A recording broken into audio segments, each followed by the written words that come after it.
set អីធំជាងគេតួញោមអាភ្លឺខ្លាំងកប់លេខជនជាទិញទៅខាងច្បារអំពៅហើយនេះជាប្រភេទហ្វារបស់ Alien Light អញ្ចឹងកម្រិតពលឺប្រភេទនេះអត់អាចនិយាយលំបានទេព្រោះវាភ្លឺខ្លាំងអញ្ចឹងបងប្អូនអាចទស្សនាផ្ទាំងគ្រាន់តែផ្ទាំងវា1ម៉ែត្រធំចង្កេះខ្ញុំហើយ1ម៉ែត្រជាងបន្តិចអញ្ចឹងសម្រាប់ផ្ទាំង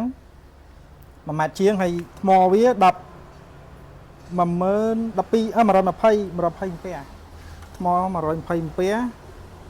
ជាមួយនឹងកម្រិតពលឺភ្លឺខ្លាំងបងប្អូនដែលធ្លាប់ប្រើគឺដឹងហើយសរសើរបែបនេះសម្រាប់គុជបងប្អូនត្រូវការភ្លឺខ្លាំងខ្ញុំណែនាំម៉ូដហ្នឹងដែលតេជជនគាត់ប្រើប្រាស់នៅតាមឃ្លាំងនៅតាមការដ្ឋានអញ្ចឹងម៉ូដនេះគឺប្រើនៅតាមឃ្លាំងតាមការដ្ឋានតាមផ្ទះបងប្អូនអាចយកតូចជាងនេះប្រភេទនេះយើងមាន3 4 5កូដចាប់ពី200 300ឡើងមួយឈុតនេះគឺ$95តែជនដែលប្រជាទិញចាប់ពី3 4គ្រាប់យើងបញ្ចុះតម្លៃជូនបន្ថែមបន្តិចទៀតអញ្ចឹងនេះគាត់ទិញពី4ឈុតរៀបចំជូនគាត់រួចរាល់ដឹកទៅឲ្យដល់ទីតាំងនៅភ្នំពេញ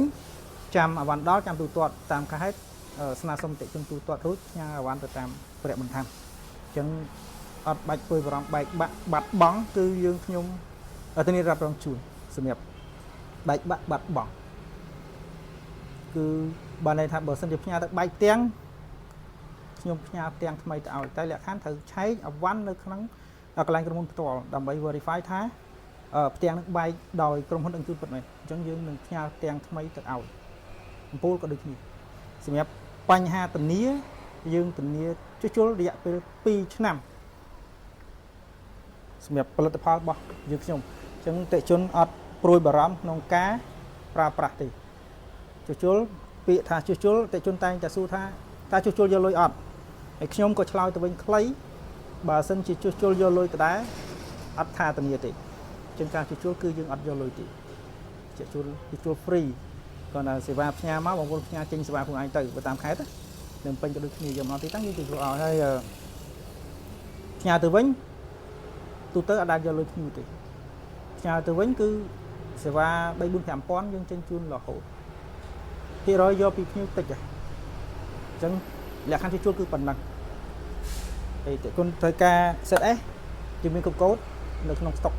មានច្រើនអញ្ចឹងរស់រាន់ឡើងត្រូវការគុណភាពត្រូវការ